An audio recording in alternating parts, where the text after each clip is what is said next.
नमस्कार, VNM news में आप सभी का स्वागत है। मैं हूं रंजना दवे। देश दुनिया की छोटी बड़ी खबरों से पहले आइए नजर डालते हैं आज की हेडलाइंस पर।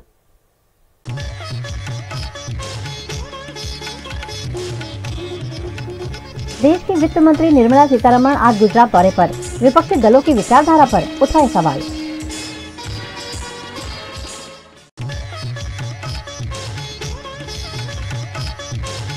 सूरत के कांग्रेस प्रत्याशी नीलेश कुंभानी का नामांकन रद्द, कांग्रेस की हाईकोर्ट में पिटीशन।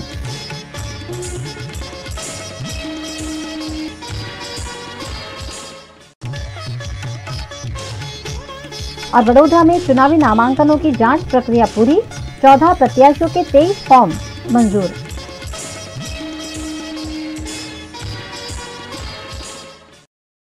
देश की वित्त मंत्री निर्मला सीतारमण आज गुजरात दौरे पर हैं। इस दौरान उन्होंने अहमदाबाद में पत्रकारों से बातचीत की। देश की वित्त मंत्री निर्मला सीतारमण लोकसभा चुनाव के मद्देनजर गुजरात दौरे पर आई हैं। इस दौरान अहमदाबाद में उन्होंने गुजरात चैम्बर ऑफ कॉमर्स के अग्रणियों के साथ बैठक का आयोजन किया। बैठक के बाद वित्त मंत्री निर्मला सीतारमण पत्रकारों से रूबरू हुई। इस दौरान उन्होंने भारतीय जनता पार्टी द्वारा पिछले 10 साल में किए गए कामों को लोगों तक रखा। देश के अर्थतंत्र से लेकर राहुल गांधी तक के मुद्दों पर उन्होंने बात करते हुए भारतीय जनता पार्टी के हक में वोट करने की लोगों से अपील की।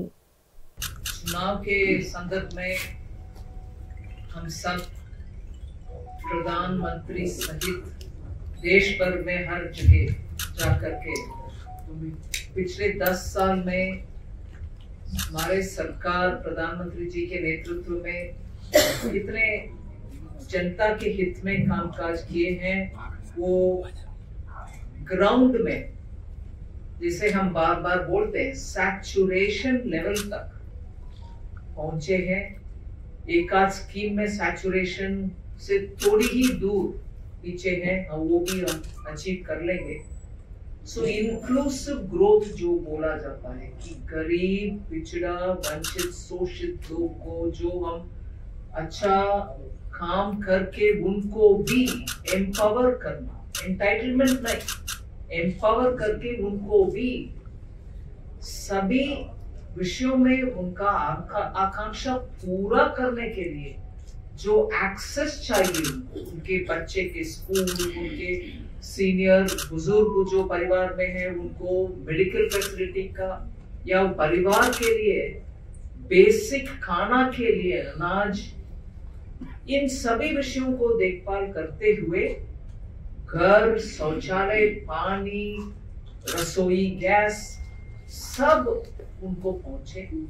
और ऊपर से जितने भी छोटे क्यों ना हो, उनके छोटा कारोबार जो बिजनेस वो चलाते हैं उसके लिए बैंक के द्वारा बिना कोलैटरल, मतलब सरकार उनके पीछे है, वो कोलैटरल कुछ देने की आवश्यकता नहीं है, छोटे छोटे लोन उनको उनके बिजनेस चलाने के लिए। ऐसे करके सभी वर्गों को, महिला को केंद्रित रखते हुए या महिला को सामने ही रखते हुए पॉलिसी तैयार करके पिछले 10 साल में कितना अच्छा सुशासन चलाए, उस विषय को जनता को लेके जाने के लिए इलेक्शन के संदर्भ में हम सब सभी जगह जा रहे हैं। मैं आज उस संदर्भ में गुजरात में आई हूँ।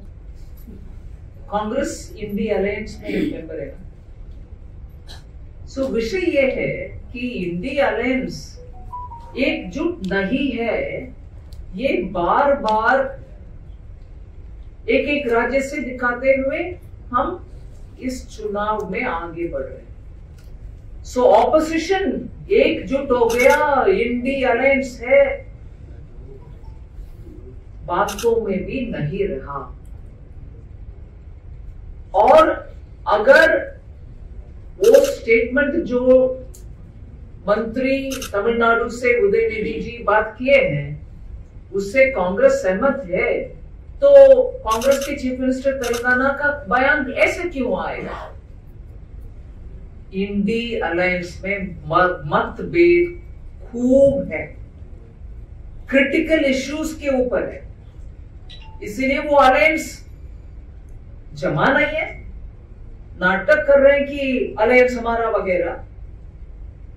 अगर एक ही प्लेटफॉर्म में बैठकर बात करते हैं, सिर्फ ये बात करते हैं मोदी जी को कैसे हटाना, बस इस देश को कैसे आगे ले जाना, उनका प्रपोजल क्या है, वो क्या क्या करना चाह रहे हैं इस देश के भलाई के लिए। और जब 2047 डेवलप्ड इंडिया हम चाहते हैं, उसके लिए वो क्या करने वाले, ये सब के ऊपर उनका ध्यान नहीं है। So more and more statements Congress या बाकी सब अलायंस मेंबर्स में जो आता है, वो सब इसी मतभेद को खुलासा करते हुए ही आ रहा है। और ऊपर से मैं याद दिलाऊं, बिहार में, उत्तर प्रदेश में, कहीं और में वायनाड और राहुल गांधी के विषय में पिछले 10-15 दिन और उनके अनाउंसमेंट, उनके नामांकन के अनाउंसमेंट होने से पहले ही उनके अलायंस पार्टनर्स अलग अलग तरीके से उनके खिलाफ वाली बात बोलते ही आ रहे। सीपीआई के वरिष्ठ नेता डी राजा के श्रीमती जी उधर कंटेस्ट कर रहे हैं, जब सीपीआई इंडी अलायंस में पार्टनर है। और chief minister Pinarayi Vijayan CPM जो इंडी अलायंस के पार्टनर है, वो बार बार बोल रहे हैं वो क्यों इधर आना है, राहुल गांधी जी इधर क्यों, वायनाड में क्यों आना है। और जब पिछले 5 साल वायनाड से एमपी थे, वायनाड और केरला का विषय एक भी पार्लियामेंट में नहीं उठाया, ये विषय भी चीफ मिनिस्टर साहब बोल चुके। इसीलिए और मुख्य विषय हम नोटिस करना, इंडिया अलायंस के अंदर मतभेद है और राहुल गांधी का इतना समर्थन नहीं है, ये सब पहचानते हुए, रिकॉग्नाइज करते हुए हम एक और विषय नोटिस करना है। कांग्रेस के उम्मीदवार, इंडिया अलायंस के उम्मीदवार ऐसे मानेंगे, सीपीआई का कैंडिडेट है, फिर भी कांग्रेस के झंडा लेकर जाने में से इनकार कर रहा है, खुद के पार्टी के फ्लैग लेके जाने में इनकार कर रहा है। He does not want to take Congress flag in his rallies. क्यों? मुस्लिम लीग उसको अपोज कर रहा है कि आपके फ्लैग नहीं चाहिए, इधर चले जाओ, आप उम्मीदवार हो, ठीक है, आ जाओ, कंटेस्ट करो, मगर फ्लैग हमारा होगा। कांग्रेस अपने फ्लैग तक छोड़कर उनका उम्मीदवारी उधर चला रहे हैं।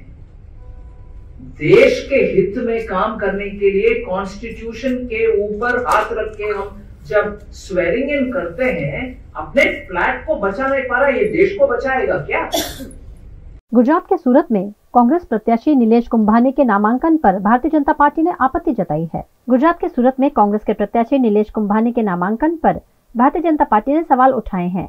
नीलेश कुंभानी के सपोर्टर ने एफिडेविट पर सिग्नेचर नहीं किए हैं, जिस पर भारतीय जनता पार्टी के चुनाव एजेंट दिनेश जोधानी ने आपत्ति जताई है, जिसका कांग्रेस के नेताओं ने विरोध किया।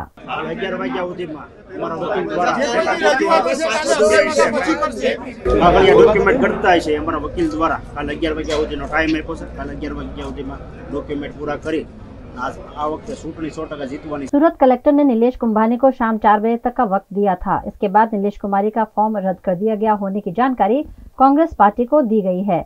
ऐसे में कांग्रेस पार्टी तत्काल हाईकोर्ट में अर्जेंट सुनवाई के लिए पिटीशन दाखिल करेगी। सूरत कांग्रेस ने कलेक्टर के पास 1 दिन का समय भी मांगा है। भाजप विरुद्धનો માહોલ છે ત્યારે કેન પ્રકારે તટસ્થ ચૂંટણી ન થાય અને સ્પર્ધા જ ન થાય આવો પ્રયત્ન ભારતીય જનતા પાર્ટી કરશે એની અમને દહેશત હતી અને એટલા માટે ગુજરાતના તમામ ફોર્મમાં નાની એવી પણ ક્યાંય ટેકનિકલ ભૂલ ન રહે એની અમે સંપૂર્ણ કાળજી રાખી હતી। આમ છતાં 14 જગ્યાએ ન ઉઠાવી શકાય એવા વાંધા ઉઠાવ્યા, ક્યાંય માન્ય ન રહ્યું। सूरत में अमारो एक पाटीदार युवान तरफेण में माहौल हतो अने कांग्रेस जीती जशे एवी परिस्थिति लागी तो त्यां आगळ पोलीसना झापता नीचे जे टेकेदारोए सही करी हती ए टेकेदारो पासेथी एवी एफिडेविट करावरावी के अमे आमां समर्थन आपती सही नथी करी। हवे केमेरानी आंख नीचे ज्यारे फॉर्म रजू करवा जाय छे त्यारे पण ए लोको ज छे अने एकादो माणस आम तेम करे समजी शकाय। 4 व्यक्ति एटले के 3 मुख्य व्यक्तिना फॉर्मना अने 1 डमीनो ચારેય વ્યક્તિ પોલીસના જાપ્તા નીચેને આવીને આ કરે છે. આ સ્પષ્ટ બતાવે છે કે ભારતીય જનતા પાર્ટીએ લોકશાહીને કલંકિત કરી છે. સ્પર્ધાથી ડરીને ગેરકાયદેસર રીતે બિન લોકશાહી રીતે કોંગ્રેસ સ્પર્ધામાં ન રહે એવું જે કામ કર્યું છે. જરૂર અમારી લીગલ ટીમ આને જોઈને હાઈકોર્ટ અને સુપ્રીમ કોર્ટ સુધી તો લડશે, પરંતુ આ જે પરિસ્થિતિ પેદા થઈ છે એને ગુજરાતની જનતા પણ જુએ છે. અને હું માનું છું કે ગુજરાતની जनता भारतीय जनता पार्टी ने आ कारणे વધારે જોરથી નકારશે, એમની વિરુદ્ધ मतदान કરશે. गुजरात के वडोदरा के कलेक्टर कार्यालय में नामांकनों की जांच प्रक्रिया मुख्य चुनाव अधिकारी के मार्गदर्शन में संपन्न की गई। लोकसभा चुनाव के लिए नामांकन भरने की प्रक्रिया गुजरात में समाप्त हो गई है। 19 अप्रैल तक कई प्रत्याशियों ने अपने नामांकन दर्ज करवाए हैं। वडोदरा लोकसभा बैठक पर 22 प्रत्याशियों ने 34 नामांकन दर्ज कराए थे। इन सभी के नामांकन की जांच प्रक्रिया पूरी कर दी गई है। नेशनल पार्टी के प्रत्याशियों के फॉर्म मंजूर कर दिए गए हैं, जबकि निर्दलीय और अन्य पक्ष के फॉर्म अमान्य रखे गए हैं, जिसमें 8 प्रत्याशियों के 11 फॉर्म रद्द कर दिए गए हैं, जबकि 14 प्रत्याशियों के 23 उम्मीदवारी पत्रों को मंजूर किया गया है। इस चुनावी प्रक्रिया पर चुनाव अधिकारी और जिला कलेक्टर बीजल शाह ने जानकारी दी। આજે જે નિર્ધારિત સમય હતો એ પ્રમાણે એટલે કે આજે સવારે 11 કલાકે ઉમેદવારી પત્રોની ચકાસણીની પ્રક્રિયા હાથ ધરવામાં આવેલી, જે અંતર્ગત કુલ 22 ઉમેદવારો હતા અને 34 ફોર્મ હતા. એ પૈકી 14 ઉમેદવારોના 23 ઉમેદવારી પત્રો, 14 ઉમેદવાર અને 23 ઉમેદવારી પત્રો એ માન્ય થયેલા છે અને 8 ઉમેદવાર અને 11 ઉમેદવારી પત્રો અમાન્ય ઠર્યા છે. અમાન્ય ઠર્યા છે એ જે 8 છે એમાંથી 2 પોલિટિકલ પાર્ટીના જે સબસ્ટિટ્યૂટ કેન્ડિડેટ હોય, એટલે મેઇન કેન્ડિડેટનું માન્ય થાય એટલે નિયમ પ્રમાણે આપોઆપ એના સબસ્ટિટ્યૂટ કેન્ડિડેટનું અમાન્ય કરવાનું હોય છે. અને એ સિવાયના 4 અપક્ષ, એક જનસેવા ડ્રાઈવર પાર્ટી અને એક રાષ્ટ્રીય સમાજ પક્ષના ઉમેદવાર તરીકે જે ઉમેદવારી પત્ર આવ્યા હતા એ પણ એમાં ક્ષતિ હોવાથી એને રદ કરેલા છે. ક્ષતિ દરેકમાં અલગ અલગ પ્રકારની હતી. કોઈ એક ફોર્મ એવું હતું કે એમાં 10 પ્રપોઝરના બદલે 9 પ્રપોઝરની સહી હતી, એટલે નિયમથી માન્ય ના થાય. કેટલાક કિસ્સામાં એફિડેવિટ જે સમય મર્યાદામાં રજૂ કરવું જોઈએ એ સમય મર્યાદામાં पहलू एफिडेविट अथवा तो रिवाइज एफिडेविट समय मर्यादा में रजू नहीं करेलू। आ मुख्य कारणों था। गुजरात में 7 मई को चुनाव होने हैं, जिसके चलते सभी पार्टी अपने प्रचार प्रसार में जुड़ी हुई है। इसी के चलते वडोदरा भाजपा प्रत्याशी डॉक्टर हिमांग जोशी अपने प्रचार प्रसार में लगे हुए हैं। वडोदरा के सावली में भाजपा सांसद प्रत्याशी डॉक्टर हिमांग जोशी के चुनाव प्रचार के लिए बैठक हुई, जिसमें सावली विधायक केतन इनामदार, सांसद रंजनबेन भट्ट सहित नगर पालिका और जिला संगठन के विभिन्न अधिकारी उपस्थित रहे। साथ ही डॉक्टर हिमांग जोशी ने सावली में आरएसएस युवाओं पर हुए हमले के बाद सरकार और पुलिस व्यवस्था पर भरोसा जताया और निष्पक्ष कार्यवाही का आश्वासन दिया और सावली के विकास में विधायक और संसद के योगदान की सराहना की। आदरणीय सांसद श्री ने तमाम कार्यकर्ताओं साथे मળી અને हमेशा वडोदरा तो मोदी साहेबનું પોતાનું એક પોતીકું વિસ્તાર રહ્યો છે। મોદી સાહેબ પણ આ વિસ્તારથી લડ્યા છે અને આદરણીય સાંસદશ્રી તો દેશના ટોચના મહિલાઓમાં સૌથી સર્વાધિક લીડ મેળવેલા સાંસદશ્રી છે। એટલે સર્વે કાર્યકર્તાઓની મદદથી સાથે મળી અને અમે ખૂબ મજબૂત કમળ દિલ્હી ખાતે પહોંચાડવાનો પ્રયત્ન કરીશું। હું આ બાબતથી થોડું મારો ઓપિનિયન જુદો છે। सावलीनी अंदर माननीय मुख्यमंत्री होय के वडाप्रधानश्री होय हर हमेश सावली नगरनी चिंता करी छे। सावलीनी अंदर जेटला पण औद्योगिक एकमों आव्या छे, वडोदराना सौथी सारामां सारा औद्योगिक एकमों सावलीनी अंदर आव्या छे। सौथी वधारे वडोदरामां रोजगारी मળી होय तो ये सावली जीआईडीसीना माध्यमथी सावली डेसरना युवानोने मળી छे ने आपणा धारासभ्य श्री केतनभाई, अमारा मातृत्व सांसद श्री रंजनबेन अने सर्वेना प्रयासथी मળી छे।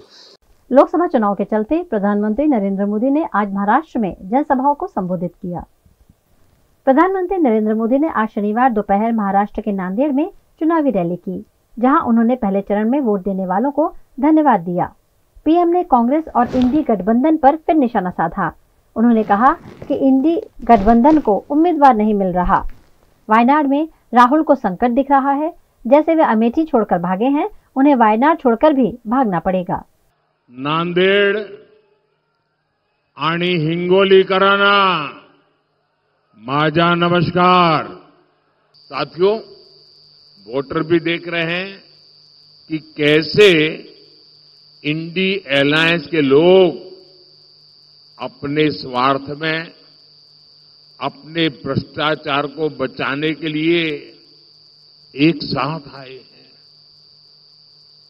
और इसलिए खबरें यही है कि पहले चरण में वोटर्स ने इंडी अलायंस को पूरी तरह नकार दिया है, क्योंकि मतदाता जब मतदान करने जाता है सोचता है भाई ये इंडी अलायंस वालों आखिर देश किसके हाथ में सौंपना है, कोई तो चेहरा बताओ, इतना बड़ा देश हम किसको सुपुर्द करें, कुछ तो बताओ। वो बता ही नहीं पा रहे हैं।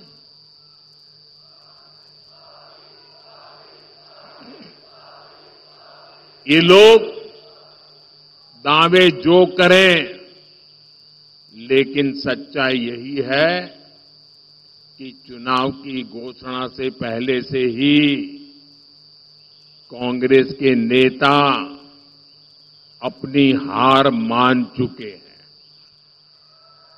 और इसलिए कुछ नेता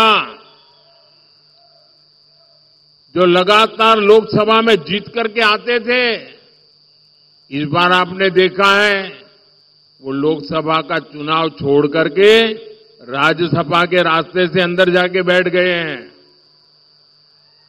चुनाव लड़ने की हिम्मत नहीं रही है जी। हालात ये है कि इंडी अलायंस वालों को इस चुनाव में लड़ने के लिए उम्मीदवार तक नहीं मिल रहे हैं। ज्यादातर सीटों पर इनके नेता प्रचार ही नहीं करने जा रहे हैं।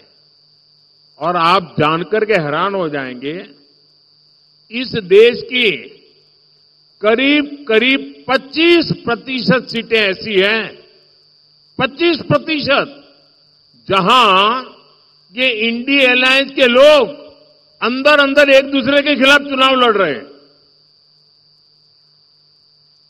अब वो किस प्रकार की बातें करते हैं जी, कोई कल्पना कर सकता है, चलो भाई एक आध दो में गड़बड़ हो जाए वो तो समझ सकते हैं।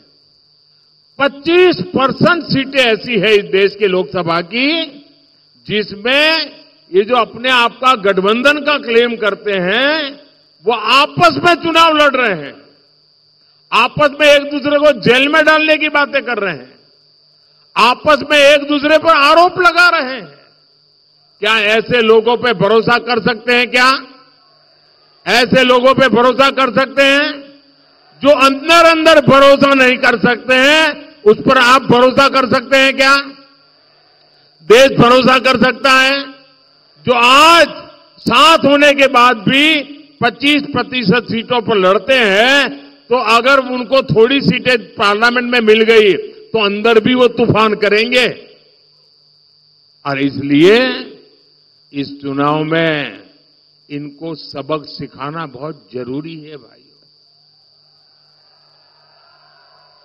और देखिए, कांग्रेस के जो शाहजादे हैं उन्हें भी वायनाड में संकट दिख रहा है। शाहजादे और उनकी टोली 26 अप्रैल को वायनाड में वोटिंग का इंतजार कर रही है। जैसे ही 26 को वायनाड में वोटिंग पूरा हो जाएगा, ये शाहजादे के लिए एक और सुरक्षित सीट घोषित कर देंगे और कहीं और से फिर से लड़ाना पड़ेगा उनको, क्योंकि उनके अलायंस के साथी भी एक दूसरे को गालियां दे रहे हैं। कल आपने उनके एक साथी केरल के मुख्यमंत्री ने जो शाहजादे को सुनाई है, मैं भी कभी ऐसी भाषा नहीं बोलता हूं, ऐसी भाषा बोली है उन्होंने साथी को। ये हाल है उनका। अब जैसे इन्होंने अमेठी से भागना पड़ा, अमेठी छोड़ा, अब मान के चलिए वो वायनाड भी छोड़ेंगे।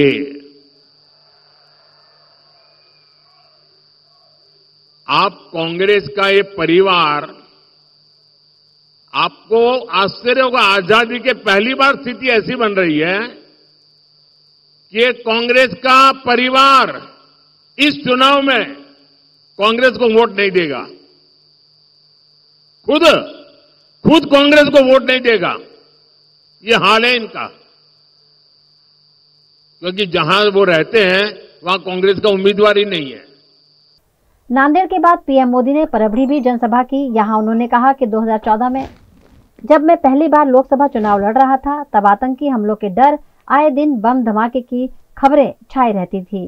5 साल बाद 2019 में सीमा पार से होने वाले हमलों की चर्चा बंद हो गई और सर्जिकल स्ट्राइक की चर्चा होने लगी। ये तो मोदी है, घर में घुसकर मारता है, हर जगह यही चर्चा होने लगी। ये पहला चुनाव है जब सेना के हथियारों से लेकर कोरोना की वैक्सीन तक लोग आत्मनिर्भर भारत की सफलता की हर कोने में चर्चा कर रहे हैं।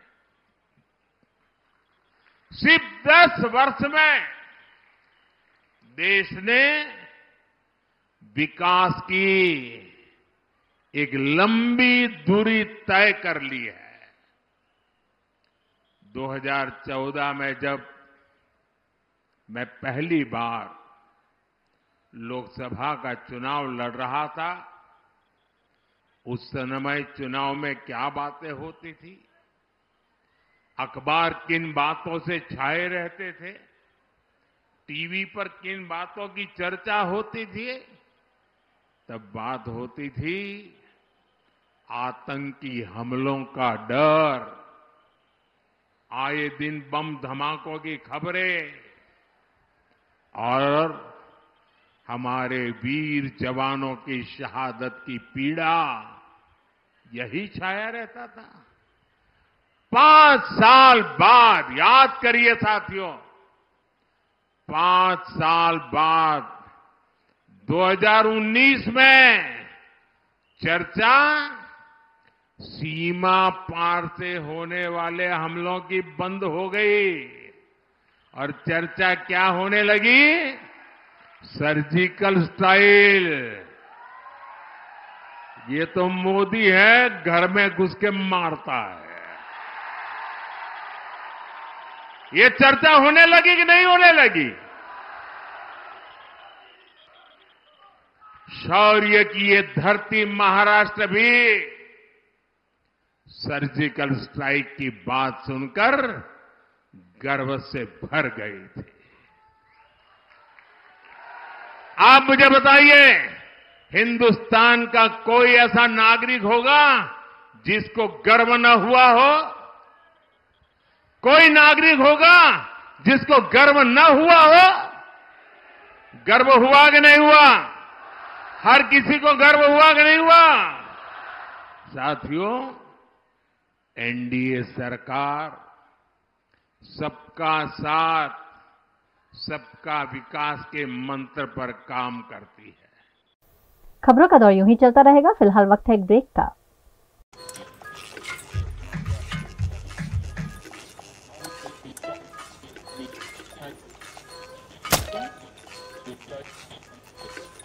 पंखा कम वोल्टेज में कम हवा।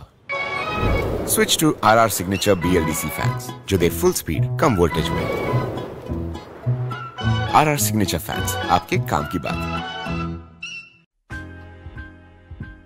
Welcome to Courtyard Palladium. 3 BHK large size apartments જ્યાં તમને મળશે એક grand living room with an amazing view, સાથે એક comfortable dining area, a perfect kitchen for your perfect family. Now 3 bedrooms નો પહેલો bedroom with an amazing balcony view.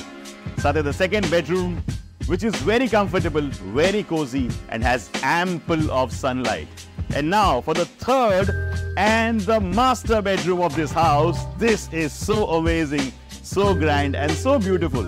Best વાત આ apartments ની એ છે કે અહીંયા તમને મળે છે walk through balcony. So now I'll see you in the living room. Let's go. This is amazing, right? Courtyard Palladium, 3 BHK large apartments near Earth Infinity in Bhaili. Don't forget to visit.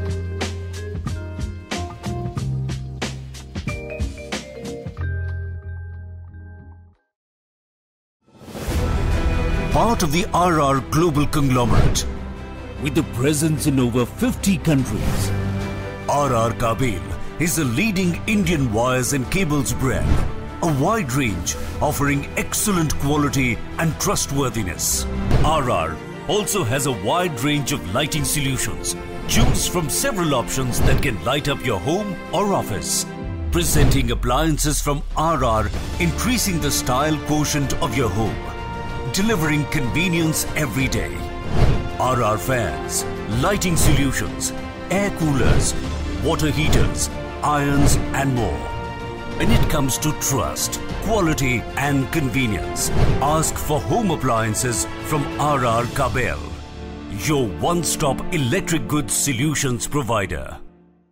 Bharat ले रहा है electric अंगड़ाई। क्यों ना हम साथ चले, साथ चले, साथ बढ़े, साथ बढ़े, देश मेरे, देश मेरे।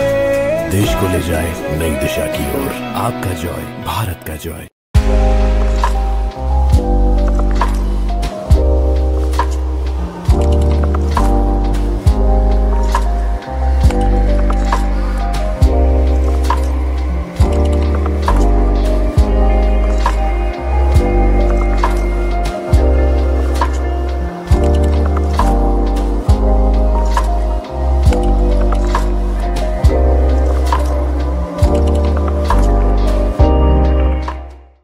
Every new year we take a new year resolution. New year resolution का मतलब होता है upgrading your life, which means upgrading your lifestyle and upgrading your living space. And that is why the best choice is Trilogy by Courtyard.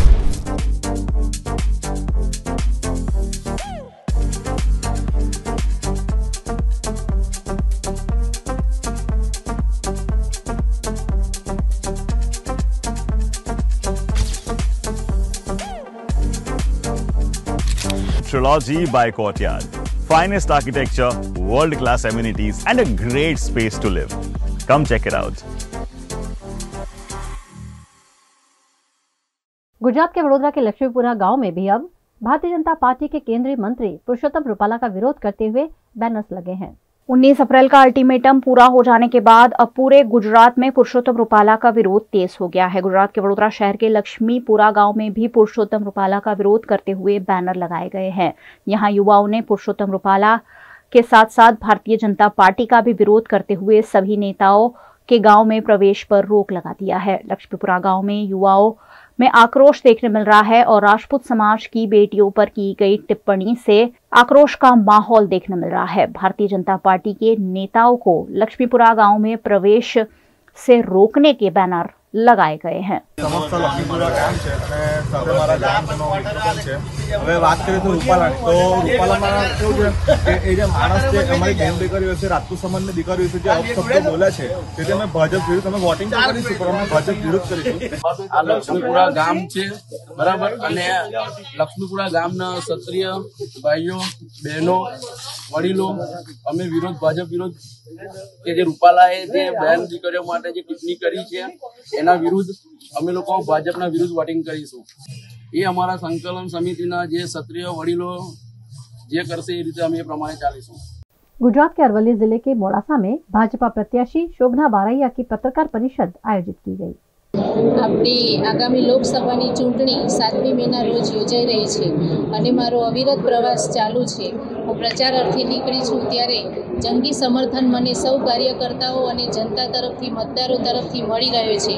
આગામી ચૂંટણી જ્યારે યોજાઈ રહી છે એમાં ભારેથી ભારે મતદાન થશે અને ભારતીય જનતા પાર્ટી વિજય થશે અને ગુજરાતમાં 26 બેઠકો ભારતીય જનતા પાર્ટી જીતશે। આપણે મોદી સાહેબના જે 10 વર્ષના શાસનકાળ દરમિયાન જે વિકાસના કામો જે ભારતને શિક્ષિત બનાવવાના કાર્યો છે ભારતને આત્મનિર્ભર બનાવવાના જે કાર્યો કર્યા છે એ કાર્યો હજુ પણ અવિરત આગળ રહે એના માટે આપણે ત્રીજી વાર પણ વડાપ્રધાન મોદી સાહેબને એમના દિલ્હીની ગાદી ઉપર જોવા માંગીએ છીએ ત્યારે 400 પારનો લક્ષ્ય પૂરો થશે અને ગુજરાતમાં 26 26 सीटों भारतीय जनता पार्टी जीतશે। શુભલાબેન, પ્રચાર ચાલુ કર્યો છે, તમને કઈ મુખ્ય બાબતો લાગી પ્રાયોરિટી પર? 3 મુખ્ય બાબતો કે આ 2 જિલ્લાને મળવી જોઈએ। આપ જોઈ શકો છો તેમ જે વિકાસના કામો છે એ ગતિમાન પ્રગતિના અર્થે જઈ રહ્યા છે, પણ જો રોજગારીની તકો ઊભી કરવા માટે કોઈ ઇન્ડસ્ટ્રીની સ્થાપના થાય તો એમાં મારી પ્રાયોરિટી પહેલી હશે। गुजरात के दाहोद के फतेहपुरा में गुजरात राज्य के मुख्यमंत्री भूपेंद्र पटेल ने सभी 26 सीट जीतने का भरोसा जताया है। दाहोद जिले के फतेहपुरा में भारतीय जनता पार्टी के प्रत्याशी जसवंत सिंह भाभोर के प्रचार के लिए गुजरात राज्य के मुख्यमंत्री भूपेंद्र पटेल विजय विश्वास सम्मेलन में शामिल हुए। इस मौके पर दाहोद जिला भाजपा प्रत्याशी जसवंत सिंह भाभोर ने कांग्रेस पर कड़े प्रहार किए और कहा कि 70 साल में कांग्रेस ने कोई काम नहीं किया है।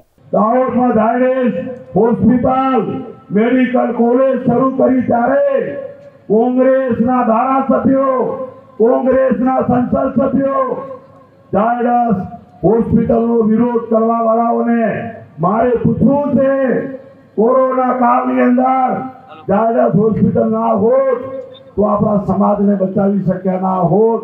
માનનીય મોદી સાહેબે મારા આદિવાસી ભાઈ બહેનોને આરોગ્યની ગેરંટી 5 લાખ કેન્દ્ર સરકાર 5 લાખ भूपेन्द्र भाई पटेल साहब की सरकारे आयुष्मान भारत योजना हेठळ हृदय किडनी कैंसर बायपास सर्जरी आरोग्य मोदी साहब की गेरंटी कार्ड आपવાનું काम केंद्र की सरकारे कर्यु। वहीं गुजरात राज्य के मुख्यमंत्री भूपेंद्र पटेल ने कहा कि जिसकी गारंटी चलती है वो सिर्फ देश के प्रधानमंत्री नरेंद्र मोदी हैं। અત્યાર સુધી इलेक्शन તમે બધાએ જોયા છે, ઘણા બધા ઇલેક્શનો આયા, ઘણા બધા ઇલેક્શનો ગયા। આ વખતે પહેલી વખત આખા દેશનો માહોલ એક ક્લિયર વિઝન સાથે વોટ આપવાનો બન્યો છે। આ વખતે પહેલી વખત દરેકના મગજમાં ક્લેરિટી સાથે વોટ આપવાનો છે અને એ ક્લેરિટી છે કે માન્ય નરેન્દ્રભાઈ ને ત્રીજી વખત આપણે બધા વડાપ્રધાન બનાવીએ અને ભારતીય જનતા પાર્ટીના કેટલા પાર 400 પાર સાથે મને વડાપ્રધાન બનાવીએ। એકદમ ક્લેરિટી ભારતીય જનતા પાર્ટી ઉપર તમે જે અત્યાર સુધી ભરોસો મૂક્યો અને ભરોસાનું વળતર જે છે એ વિકાસ થકી મળ્યું છે। दाहोद जिल्लाना फतेहपुरा विधानसभा खाते आज रोज गुजरातना लोकप्रिय मुख्यमंत्री श्रीमान भूपेन्द्रभाई पटेल साहेब लोकसभाना प्रचारार्थे पधार्या हता। तेमणे प्रजाजनो अने कार्यकर्ताओ मोटी संख्यामां सांभळवा माटे उमटी पड्या हता अने आ दाहोद लोकसभा वधुमां वधु मतदानथी थाय अने वधुमां वधु वोटथी जीते ते माटे एमणे अपील करी अने लोकोने उद्बोधन कर्युं हतुं। देश भर में लोकसभा चुनाव का माहौल छाया हुआ है। वहीं गुजरात में 7 मई को चुनाव होने हैं, जिसके लिए गुजरात के कच्छ के कलेक्टर अमित अरोड़ा ने कच्छी भाषा में मतदान करने की अपील की है।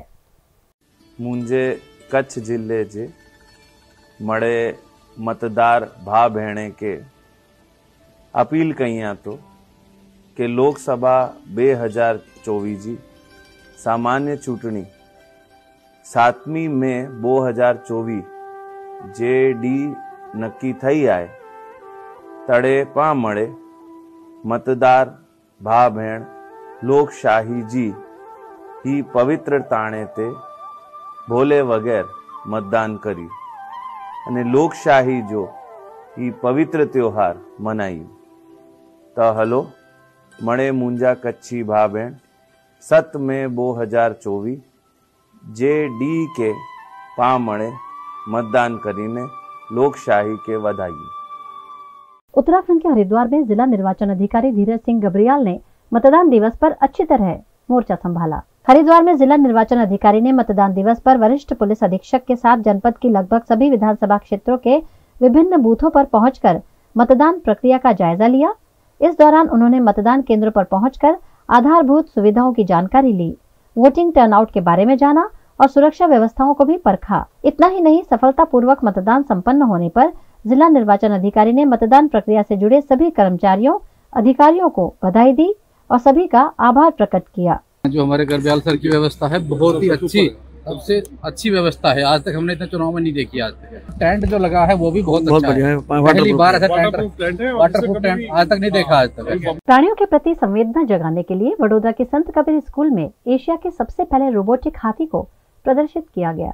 कई जगहों पर प्राणियों के साथ काफी क्रूरता भरा बर्ताव किया जाता है। सर्कस उन्हीं में से एक है। ऐसे में छोटे बच्चों में जीव दया के गुण डेवलप करने के लिए संत कबीर स्कूल में एक विशेष पहल की गई, जिसमें एशिया के सबसे पहले रोबोटिक हाथी को स्कूल परिसर में प्रदर्शित किया गया। अंतर्राष्ट्रीय संस्था पेटा द्वारा लाए गए इस 6 फीट ऊंचे और 7 फीट लंबे हाथी ने बच्चों के साथ संवाद कर हाथियों के साथ हो रही क्रूरता पर अपनी व्यथा व्यक्त की।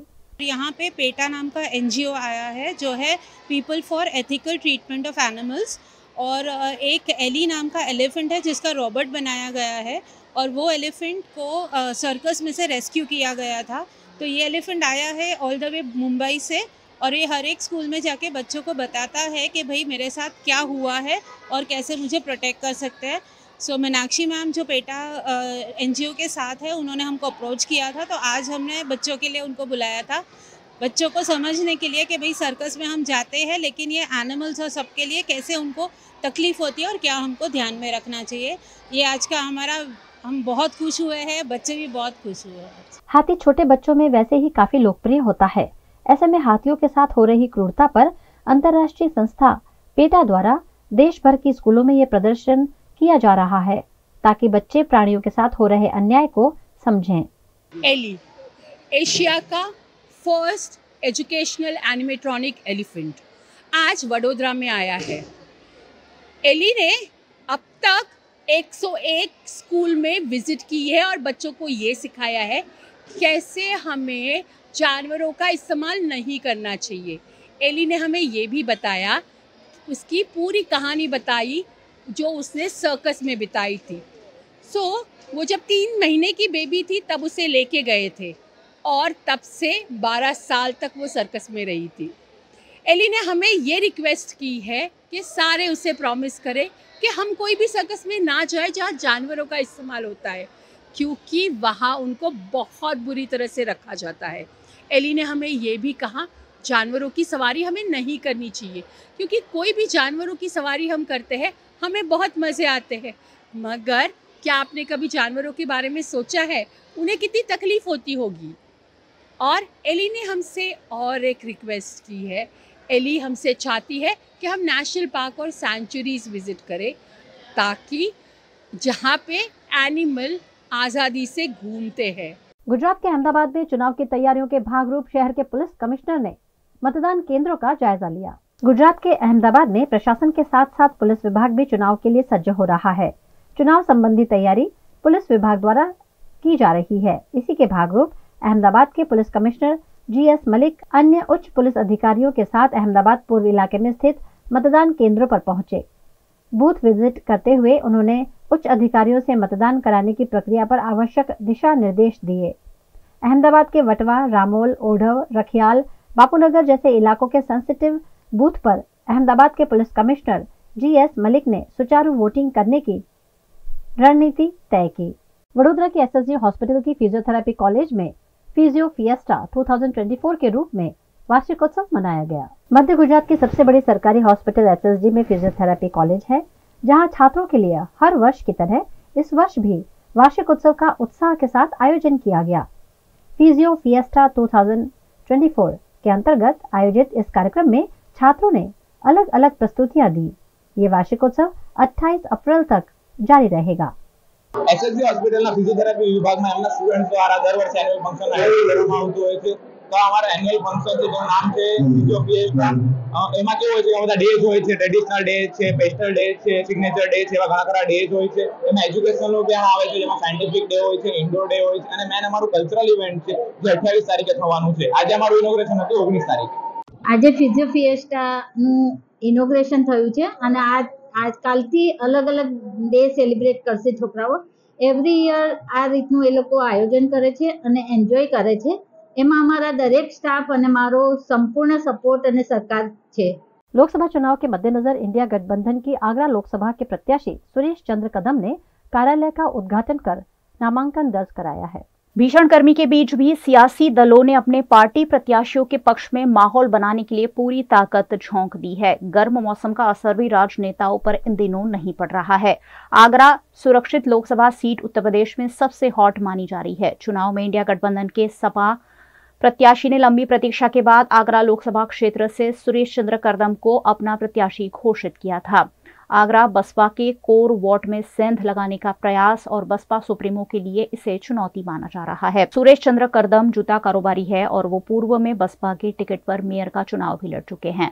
उस वक्त जीत और हार का अंतर ज्यादा नहीं था। 2024 आगरा लोकसभा में इंडिया गठबंधन के सपा प्रत्याशी सुरेश चंद्र करदम के घोषित होने के बाद विपक्षियों को सोचने पर मजबूर कर दिया है, क्योंकि बसपा के कोर वोटरों में उनकी पकड़ बड़े स्तर की मानी जा रही है। उन्होंने अपने कार्यालय का उद्घाटन कर नामांकन भी दर्ज करा दिया है। सुरेश चंद्र करदम जी हमारे प्रत्याशी हैं पार्टी के, उनका आज नामांकन भी है। आज उद्घाटन करने के बाद हम इनको नामांकन के लिए जा रहे हैं। ये चुनाव जनता लड़ रही है, क्योंकि जिस तरीके से हर तबका इस सरकार में परेशान है, चाहे वो नौजवान हो, महिलाएं हो, व्यापारी हो, अधिवक्ता हो, अल्पसंख्यक हो, दलित हो, तमाम लोग हर तरीके से परेशान है। चाहे वो बढ़ती महंगाई हो, बेरोजगारी हो, बढ़ता अपराध हो, झूठे जुमले हो। अब जनता इनके झूठे जुमलों से सुन सुन के ऊब चुकी है। अब जनता खुद चुनाव लड़ रही है और 2024 के चुनाव में 7 तारीख को मतदान वाले दिन आगरा की जनता भाई सुरेश चंद्र करदम के पक्ष में वोट डालकर इनको जवाब देने का काम करेगी। आज समाजवादी पार्टी के प्रत्याशी, गठबंधन के प्रत्याशी सुरेश चंद्र करदम के कार्यालय का हमने उद्घाटन किया। वो नामांकन दाखिल करने जा रहे हैं। वातावरण गठबंधन के पक्ष में है और बीजेपी को जो गलतफहमी है चुनाव जीतने के सिलसिले में, बीजेपी का जो परंपरागत वोट है वो सब वोट डिस्टर्ब है। मैंने हमेशा कहा है कि जाति और धर्म के आधार पर जो राजनीति की जाती है उसकी उम्र लंबी नहीं होती। आखिर में जो चुनाव के मुद्दे हैं, भूख है, प्यास है, बेबसी है, लाचारी है, गरीबी है, गुर्बत है, बेरोजगारी है, यही सब मुद्दे इस चुनाव में भारी है। अहमदाबाद से मुंबई जाने वाली कर्णावती एक्सप्रेस की फटी हुई सीटों पर वडोदरा के महाराष्ट्रीयन अग्रणी ने आपत्ति जताई है। अहमदाबाद से मुंबई जाने के लिए रोजाना कर्णावती एक्सप्रेस चलाई जाती है। सालों पुरानी इस ट्रेन की सीटें फट गई हैं, जिसे सुई धागों से सीला गया है, लेकिन कोच या कुर्सियां नहीं बदले गए हैं। ताज्जुब की बात यह है कि सीटों का ये हाल आम कोच का नहीं, लेकिन रिजर्वेशन कोच का है, जिस पर महाराष्ट्रीयन अग्रणी विजय जाधव ने आपत्ति जताई। જતી ટ્રેનમાં અમે પ્રવાસ કરી રહ્યા છે અને કર્ણાવતીની અંદર G1નું એક કોચ છે, એક કોચની જો અમે આજે પરિસ્થિતિ જોઈ છે તે સીટોની અંદર બધી સીટોના કોરો ફાટેલા છે, સીટો પણ ફાટેલી છે। આ ઘણી એવી સીટો કે જેને ટાંકા મારેલા છે।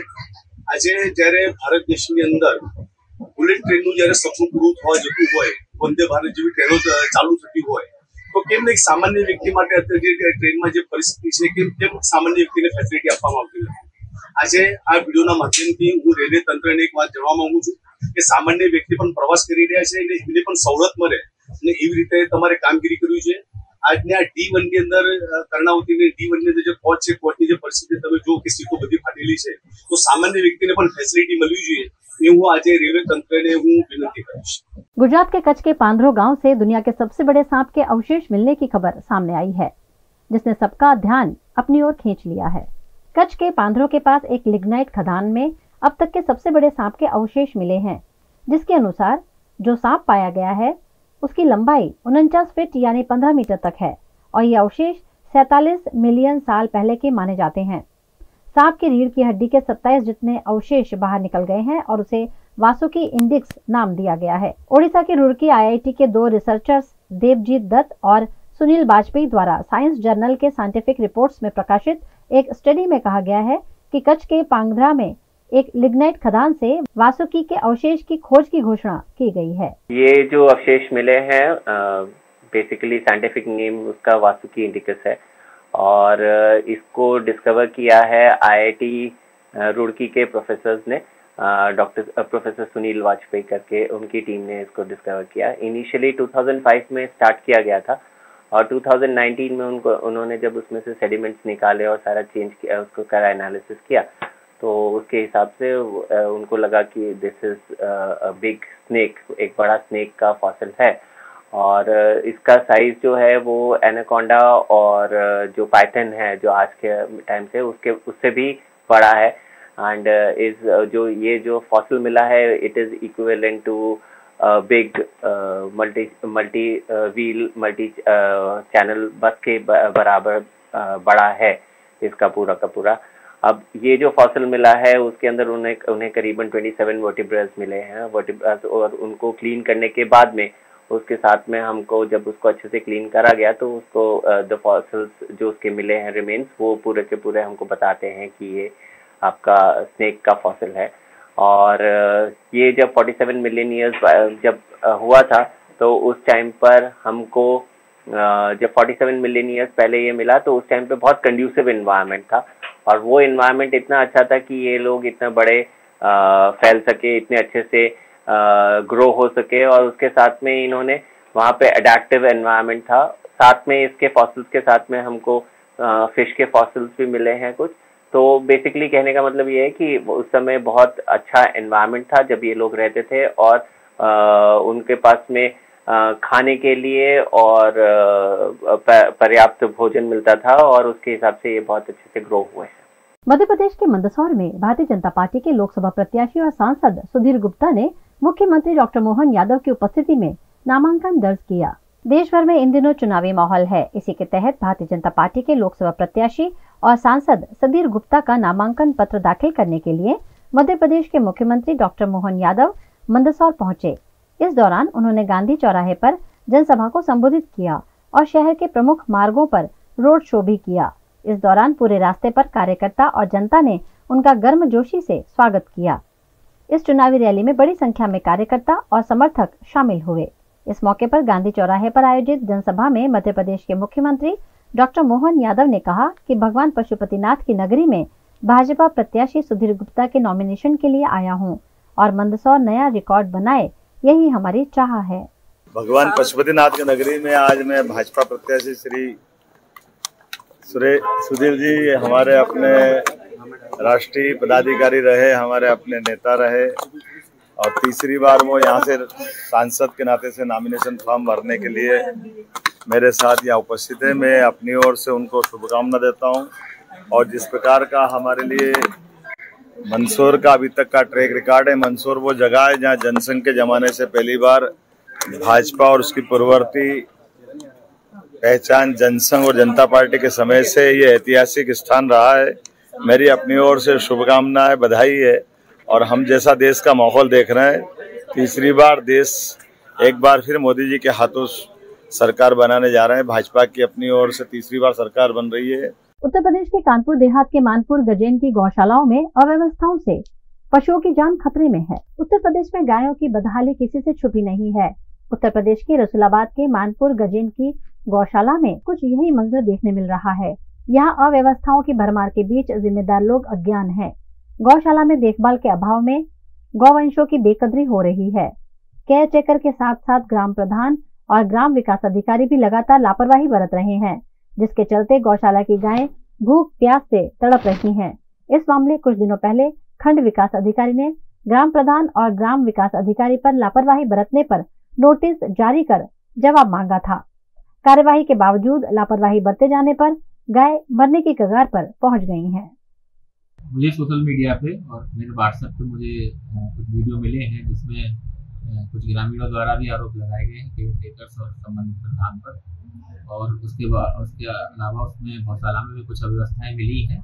अभी मैंने संबंधित सचिव और प्रधान को तत्काल नोटिस जारी करके जवाब मांगा है और 2 दिवस में संतोषजनक जवाब न मिलने पर आवश्यक कार्रवाई के लिए उच्च अधिकारियों को अवगत कराया जाएगा। ये बिल्कुल भी सख्त इनको हिदायत दी गई थी। अगर ऐसी कोई शिकायतें आती हैं, ये सचिव और प्रधान, संबंधित प्रधान और सचिव की जिम्मेदारी है कि गौशाला को संचालन दुरुस्त कराए और इस तरीके से कोई शिकायतें ना हो। तत्काल उन केयर टेकर्स को वहाँ से हटाया जाएगा और जो भी आवश्यक कार्रवाई सचिव और प्रधान पर होगी वो कराई जाएगी। वीएनएम टीवी की खबरें अब आप यूट्यूब, फेसबुक, इंस्टाग्राम के अलावा ओटीटी प्लेटफॉर्म्स पर भी लाइव देख सकते हैं। डेली हंट, जियो टीवी, वोडाफोन टीवी पर 24 घंटे वीएनएम टीवी आपके लिए उपलब्ध है, तो देखते रहिए VNM TV. VNM news room से आज बस इतना ही। कल फिर मुलाकात होगी, तब तक के लिए इजाजत दीजिए। नमस्कार।